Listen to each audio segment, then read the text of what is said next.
Hi hello of you welcome back to logic with Murali channel. ఈరోజు మన machine 100 డేస్లో భాగంగా డే 21కి స్వాగతం. ఈరోజు మనం గమనించినట్లయితే 9/2/2025 షిఫ్ట్ 1లో అడిగిన అతి ముఖ్యమైన ఆర్ఆర్బి గ్రూప్ డికి సంబంధించిన కొన్ని ముఖ్యమైన ప్రశ్నలను ఈరోజు మనం డిస్కస్ చేయడం అనేది జరుగుతుంది.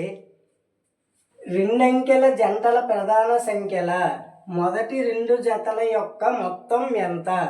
సార్, అసలు రెండంకెల జంట ప్రధాన సంఖ్యలు అంటే ఏమిటి అన్నట్లయితే, రెండు సంఖ్యల మధ్య గ్యాప్, వ్యత్యాసం, భేదం రెండు ఉన్నట్లయితే వాటిని రెండంకెల ప్రధాన సంఖ్య జంటల ప్రధాన సంఖ్యలు అంటారు. ఎగ్జాంపుల్ 3, 5, రెండింటి మధ్య గ్యాప్ 2. 5, 7, రెండింటి మధ్య గ్యాప్ 2. 11, 13, రెండింటి మధ్య గ్యాప్ 2. 17, 19, రెండింటి మధ్య గ్యాప్ 2. మనల్ని అడిగింది మొదటి రెండు జతల మొత్తం ఎంత. మొదటి రెండంకెల జతలు అంటే 11, 13, 11 + 13 24. Option C is the right answer. తండ్రి ప్రస్తుత వయస్సు అతని కుమార్తె వయస్సుకి 4 రెట్లు. 5 సంవత్సరాల క్రితం తండ్రి వయస్సు అతని కుమార్తె వయస్సుకి 7 రెట్లు అయితే కుమార్తె ప్రస్తుత వయస్సు ఎంత అని అడగడం జరిగింది. ఇక్కడ ఆప్షన్ ఏని కానీ గమనించినట్లయితే, మొదట 10 తీసుకున్నట్లయితే, ఇప్పుడు తండ్రి ప్రస్తుత వయస్సు అతని కుమార్తె వయస్సుకి 4 రెట్లు అంటే ఇంటూ 4 చేస్తే 40. 5 సంవత్సరాల క్రితం అంటే 10 - 5 కుమార్తె వయస్సు 5. ఇప్పుడు మనకు అడిగింది కూతురు 5 సంవత్సరాల క్రితం తండ్రికి వయస్సు 35. అంటే మనకు ఇప్పుడు కుమార్తె వయస్సుకి 7 రెట్లు అయితే కుమార్తె ప్రస్తుత వయస్సు ఎంత? ఇప్పుడు గమనించినట్లయితే 7 × 5 35. అతని కుమార్తె వయస్సుకి 5 రెట్లుగా 35 ఉంది కాబట్టి option A is the right answer. మిగతా ఆప్షన్స్ని చూడాల్సిన అవసరం లేదు. ఈ క్రింది దత్తాంశం యొక్క బాహుళకం ఏమిటి? సార్, అసలు ఇన్ని నెంబర్లు ఇచ్చాడు, బాహుళకం కనుక్కోమంటున్నాడు. అసలు బాహుళకం అంటే ఏమిటి సార్ అన్నట్లయితే, ఇప్పుడు గమనించినట్లయితే బాహుళకం అంటే ఇచ్చిన దత్తాంశం నుండి ఏ సంఖ్య అయితే ఎక్కువ సార్లు రిపీట్ అవుతుందో దాన్నే దత్తాంశం యొక్క బాహుళకము అంటారు. అంటే ఒకే సంఖ్య పలుమార్లు రావడాన్ని దత్తాంశం యొక్క బాహుళకం అని పిలుస్తారు.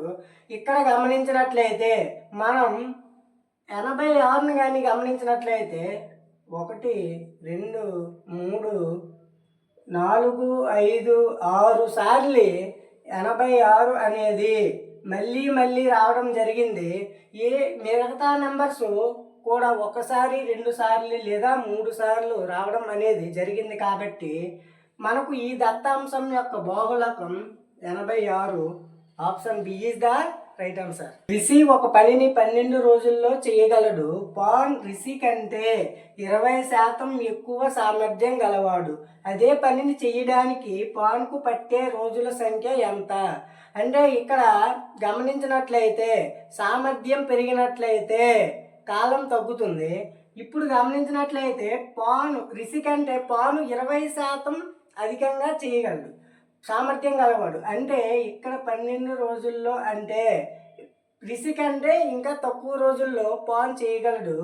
ఆప్షన్స్ని గమనించినట్లయితే ఇది సమానంగా ఉందా? ఇది తప్పు. ఈ రెండు ఎక్కువ ఉన్నాయి కాబట్టి ఇవి కూడా తప్పు. Option D is the right answer. ఇప్పుడు గమనించినట్లయితే పూర్తి శాతం సామర్థ్యం 100 అనుకుంటే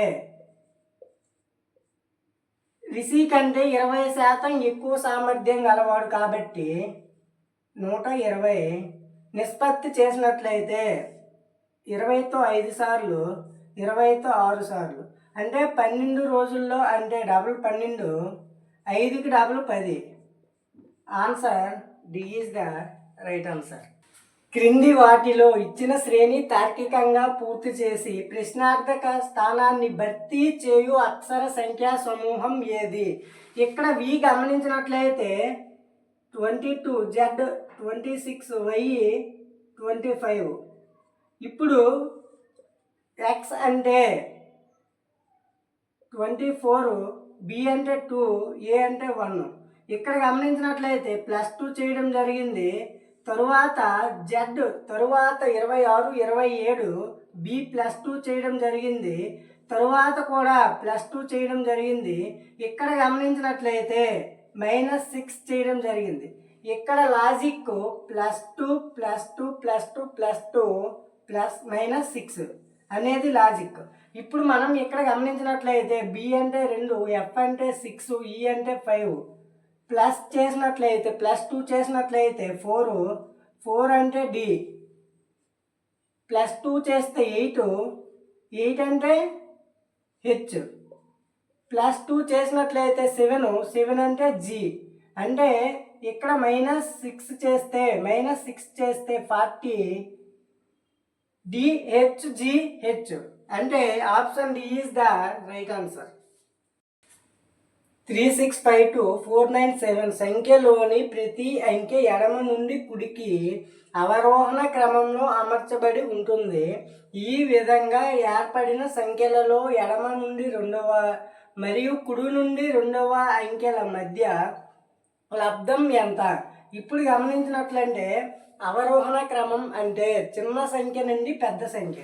ఇప్పుడు గమనించినట్లయితే 9, 7, 6, 5, 4, 3, 2. ఇప్పుడు కుడి నుండి రెండవ సంఖ్య ఎడమ నుండి రెండవ సంఖ్య తీసుకొని వాటి రెండింటి మధ్య లబ్ధం అంటే గుణించిస్తే లబ్ధం అనేది వచ్చేయడం జరుగుతుంది. 7 × 3 21. ఆ రెండు సంఖ్యల లబ్ధం 21. Option A is the right answer. ఆంగ్ల అక్షర క్రమం ఆధారంగా ఒక నిర్దిష్ట మార్గంలో జేయుఎన్సి అనేది క్యూబియుజేగా కి సంబంధించినది. అదేవిధంగా ఎల్డబ్ల్యూపిఈ అనేది ఎస్డిడబ్ల్యూకి చెందినది. అదే తత్కారాన్ని అనుసరించి క్రింది ఐచ్ఛికాలలో జిఆర్కేజెడ్ అనేది దేనికి సంబంధించినది అని అడగడం జరిగింది. మొదట దాన్ని గమనించినట్లయితే జేయుఎన్సి అనేది క్యూబియుజేగా రాయడం జరిగింది. అంటే జే అంటే 10, యు అంటే 21, ఎన్ అంటే 14, సి అంటే 3, క్యూ అంటే 17, బి అంటే 2, యు అంటే 21, జే అంటే 10. ఇక్కడ గమనించినట్లయితే మొదట +7 చేయడం జరిగింది సార్. తరువాత కూడా +7 చేయడం జరిగింది సార్.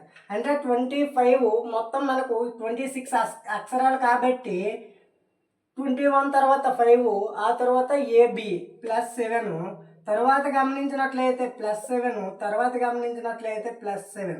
అంటే మనం ఇక్కడ చేయవలసిన లాజిక్ +7. ఇప్పుడు గమనించినట్లయితే జి అంటే 17, ఆర్ అంటే 18, కే అంటే 12, జెడ్ అంటే 26. ఇప్పుడు ప్రతి దానికి +7 చేసినట్లయితే ఇక్కడ 7కి 7 కలిపితే 14 అంటే ఎన్. ఇక్కడ +7 చేస్తే 25 అంటే వై. ఇక్కడ +7 చేస్తే 18 అంటే ఆర్. ఇక్కడ +7 చేసినట్లయితే తరువాత 7 అంటే G. NYRG. Option A is the right answer.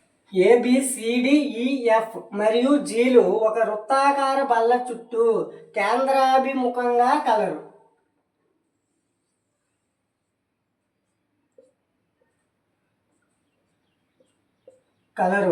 ఈ అనే వ్యక్తి బికి ఎడమ వైపున 3వ స్థానంలో ఉన్నాడు. అంటే బి కూర్చుంటే బికి ఎడమ వైపున 3వ స్థానంలో ఈ కలడు. ఇప్పుడు గమనించినట్లయితే డి అనే వ్యక్తి బికి కుడివైపున 2వ స్థానంలో కలడు. బికి కుడివైపున 2వ స్థానంలో డి కలడు, అంటే డి ఇక్కడ కూర్చుంటాడు. సి అనే వ్యక్తి ఎఫ్కి తక్షణ కుడివైపున కూర్చోవాలి, అంటే 2 స్థానాలు ఖాళీ కావాలి, ఇక్కడ మాత్రమే ఉన్నాయి. సి అనే వ్యక్తి ఎఫ్కి తక్షణ కుడివైపున, ఎఫ్ ఇక్కడ కూర్చుంటే సి అనే వ్యక్తి ఇక్కడ కూర్చుంటాడు. జి అనే వ్యక్తి ఏకి కుడివైపున 2వ స్థానంలో కలడు, అంటే ఏ ఇక్కడ కూర్చుంటే ఏకి కుడివైపున 2వ స్థానంలో జి అనే వ్యక్తి కలడు. ఇప్పుడు గమనించినట్లయితే సికి ఎడమ వైపు నుండి లెక్కించినప్పుడు జి మరియు సిల మధ్య ఎంతమంది కలరు? ఇక్కడ గమనించినట్లయితే ఇటు ఎడమ వైపు ఇటు కుడివైపు, సికి ఎడమ వైపు నుంచి లెక్కించినప్పుడు జి మరియు సిల మధ్య 2 వ్యక్తులు మాత్రమే ఉంటారు. Option D is the right answer. కానీ మనం ఈ ముక్కను చదవకున్నా సి మరియు జిల మధ్య అంటే 3 అని పెట్టే అవకాశం ఉంది. మొదటి ఆప్షనే ఉంటుంది కాబట్టి అభ్యర్థులు జాగ్రత్తగా చూసి గమనించగలరని. నేను చెప్పే విధానం మీకు నచ్చినట్లయితే మన ఛానల్ని ఇప్పుడే సబ్స్క్రైబ్ చేసుకొని కిందున్న లైక్ చేసి షేర్ అండ్ కామెంట్ చేయండి.